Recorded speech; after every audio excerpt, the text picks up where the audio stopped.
పేరుకు పెద్ద పెద్ద కాలేజీలు, లక్షల్లో ఫీజులు, కానీ పాఠాలు చెప్పడానికి క్వాలిఫైడ్ ఫ్యాకల్టీ ఉండదు. డమ్మీలను పెట్టి నడిపిస్తారు. అఫిలియేషన్ కోసం ఇచ్చేవన్నీ తప్పుడు వివరాలే.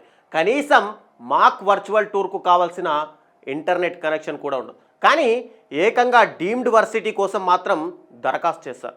ఇలాంటి కాలేజీలు ఈ మధ్యకాలంలో అనేక ఫిర్యాదులు వస్తున్నాయి. అయినా ఆ కాలేజీలు బ్రహ్మాండంగా నడిచిపోతున్నాయి. ఇదెలా సాధ్యం అనే కదా మీ డౌట్. దాని వెనుక ఒక పెద్ద దందా నడుస్తుంది. అదే అఫిలియేషన్ దందా. దాని గురించే మనం ఈరోజు వీడియోలో మాట్లాడుకోబోతున్నాం. ఒక కాలేజీకి అఫిలియేషన్ ఇవ్వాలంటే ఆ కాలేజీలో పనిచేస్తున్న ఫ్యాకల్టీ వివరాలను నిజ నిర్ధారణ కమిటీ ముందుగా పరిశీలించాలి. బయోమెట్రిక్ హాజరు చూడాలి. ఒక్కసారి మనం మాట్లాడితే అఫిలియేషన్ కోసం బయోమెట్రిక్ హాజరు అనేది మొదట చూడాలి. ఆ తర్వాత అన్ని విభాగాల్లో ఇక్కడ సరైన ఫ్యాకల్టీ ఉందా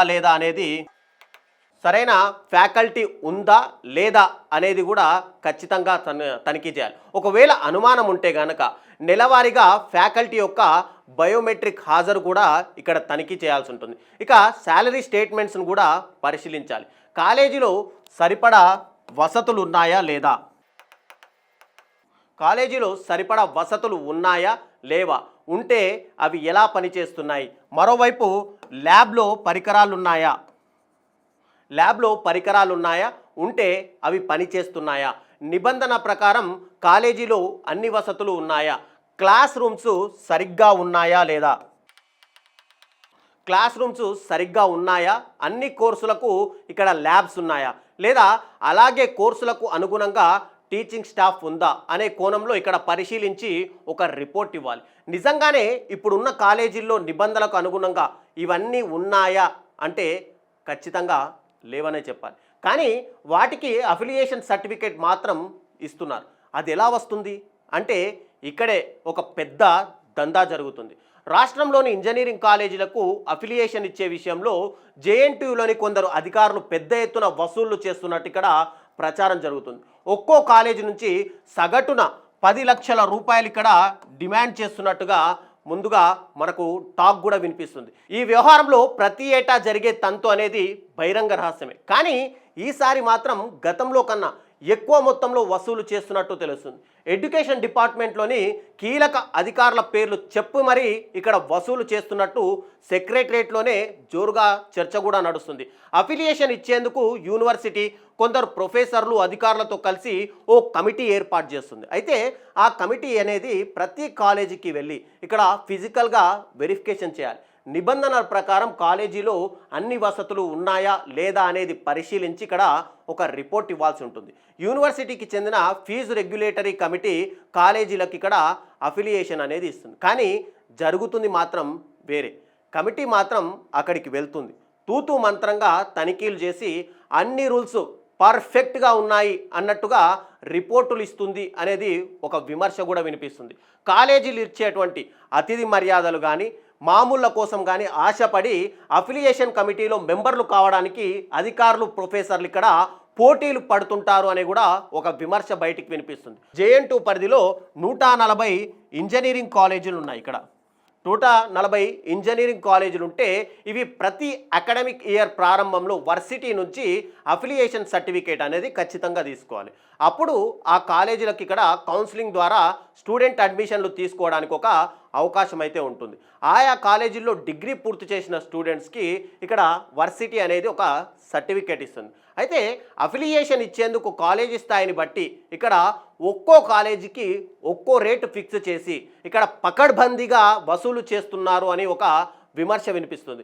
ఎవరైనా ఒకవేళ కాలేజీ వాళ్ళు మేము ఎందుకు ఇవ్వాలి డబ్బులు, మా దగ్గర అన్ని పర్మిట్లు ఉన్నాయి కదా అని గనక ధైర్యం చేసి అడిగితే మాత్రం అది వాళ్ళు అడిగిన మామూలు గనక ఇవ్వకపోతే ఏదో ఒక కొర్రీలు వేసి సకాలంలో ఆ కాలేజీకి అఫిలియేషన్ ఇవ్వకుండా ఇబ్బందులు సృష్టిస్తున్నారు అనే ఒక ప్రచారం కూడా జరుగుతుంది. అందుకే కాలేజీలు అఫిలియేషన్ కమిటీలకు అడిగినంత సొమ్ము చెల్లించడానికి ఇక్కడ సిద్ధమైపోతుంటాయని కూడా మనకు ఒక టాక్ అయితే వినిపిస్తుంది. అయితే ఈ ఏడాది ఒక్కో కాలేజీ నుంచి సగటున 10 నుంచి 12 లక్షల వరకు దాదాపుగా 10 నుంచి 12 లక్షల వరకు ఒక్కో కాలేజీ నుంచి ఇక్కడ అఫిలియేషన్ కోసం వసూలు చేశారని ఒక విమర్శ కూడా వస్తుంది. అంటే సుమారుగా ఇక్కడ ఉన్న కాలేజీల నుంచి చూసుకుంటే కనుక 12 నుంచి 15 కోట్ల రూపాయలు టోటల్గా వసూలు చేసినట్టు ఇక్కడ ఆరోపణలు అయితే ఉన్నాయి. ఇక అఫిలియేషన్ ఇచ్చేందుకు వర్సిటీ అధికారులకు మామూలు ఇవ్వడం అనేది ఇక్కడ సాధారణంగానే మారిపోయింది.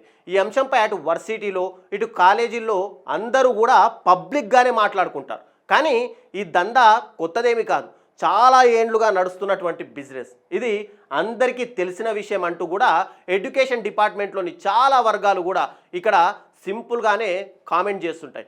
ఎంత మొత్తంలో వసూలు ఇవ్వాలో సదరు కాలేజీకి ఇక్కడ అఫిలియేషన్కి ముందే యాజమాన్యాలకు ఇక్కడ ఈ కమిటీ అనేది సమాచారం ఇస్తారని, ఆ మేరకు కాలేజీలు సైతం కమిటీ మెంబర్లకు ఇక్కడ అతిథి మర్యాదలు, అంటే మనకు తెలుసు అతిథి మర్యాదలు అంటే ఏముంటాయి, మందు పార్టీలు కానీ డిన్నర్ పార్టీలు కానీ, కొన్ని కాలేజీలకేమో అంటే ఈ కమిటీలకు సంబంధించిన మెంబర్స్కి వాళ్ళ ఫ్యామిలీలకు గోవా ట్రిప్స్, ఇతర సింగపూర్ ట్రిప్స్ ఇచ్చి కవర్లలో డబ్బులు పెట్టి సాగనంపుతారని ఒక చర్చ కూడా బయట వినిపిస్తుంటుంది.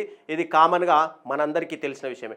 ఆ డబ్బులను కాలేజీ యాజమాన్యాలు తమకు వచ్చే లాభాల నుంచి ఇవ్వరు.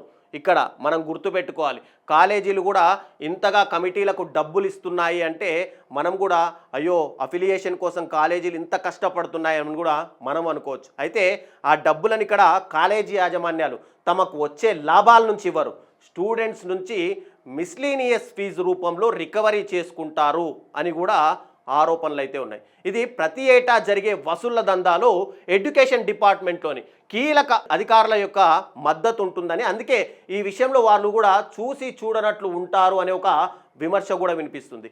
ఈ ఏడాది జరిగిన వసూళ్ల దందాల్లో ఇంకో వర్సిటీ అధికారులు ఒక కీలకమైన అధికారి పేరుని కూడా దుర్వినియోగం చేస్తున్నారు. అయితే ఇప్పటి వరకు ఆ సదరు ఆఫీసరు ఈ కమిటీకి చాలా క్లోజ్ అని చెప్పి గతంలో కంటే ఎక్కువ మొత్తంలో వసూలు చేస్తున్నట్టు సమాచారం. అయితే కానీ ఇక్కడ మనం గుర్తుపెట్టుకోవాల్సింది ఏంటంటే ఆ ఏదైతే సదరు ఆఫీసర్ పేరు చెప్తున్నారో ఆ ఆఫీసర్ పైన ఇప్పటి వరకు కూడా ఒక్క అవినీతి మరక కూడా లేదు.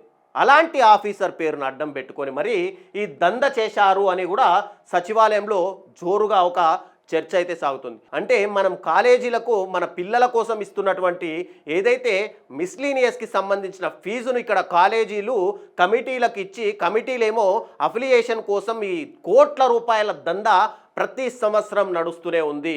అయితే ఈ దందా పైన మీ అభిప్రాయాల్ని కూడా ఖచ్చితంగా కామెంట్ రూపంలో తెలియజేయండి.